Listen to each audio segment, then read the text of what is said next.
সপ্তমীর সকালে কৃষ্ণনগর রাজবাড়িতে ঠাকুর দেখতে উপচে পড়ল ভিড়। নদিয়ার কৃষ্ণনগর রাজবাড়ির দুর্গোৎসব বাংলার ঐতিহ্যের অঙ্গ। সপ্তমীর সকাল থেকে সেই ঐতিহ্য প্রত্যক্ষ করতে রাজবাড়ির প্রাঙ্গণে ভিড় জমল হাজার হাজার দর্শনার্থীর। সকাল থেকেই দীর্ঘ লাইন পড়ে যায় মণ্ডপে প্রবেশের জন্য। বয়স্ক থেকে তরুণ, স্থানীয় বাসিন্দা থেকে বাইরের পর্যটক, সকলের ভিড় জমে এক ঐতিহাসিক দুর্গাপুজোকে এক নজর দেখার জন্য। কৃষ্ণনগর রাজপরিবারের এই পুজো অনেক পুরনো। রাজপরিবারের ঐতিহ্যবাহী নিয়মে সপ্তমীর সকালে দেবী দুর্গার পুজো করা হয়। সেই পুজো দেখার জন্য দর্শনার্থীদের ভিড় ছিল চোখে পড়ার মতো। স্থানীয়দের পাশাপাশি কলকাতা, বহরমপুর, রানাঘাট সহ জেলা ও জেলার বাইরে থেকেও বহু দর্শনার্থী হাজির হন পুজোর এই কটা দিন কৃষ্ণনগর রাজবাড়িতে। পুজোর দিনে রাজবাড়ির ভেতর বাহির আলোকসজ্জায় ঝলমল করে ওঠে।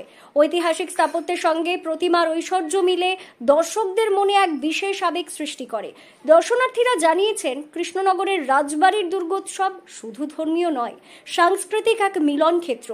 অনেকে আবার বলেছেন, এখানে এলে বাংলার ঐতিহ্য ও সংস্কৃতির সঙ্গে সরাসরি পরিচয় হয়। প্রশাসনের পক্ষ থেকেও যথাযথ নিরাপত্তা ব্যবস্থা রাখা হয়েছে। পুলিশ ও স্বেচ্ছাসেবকরা ভিড় সামলাতে সক্রিয় ছিলেন।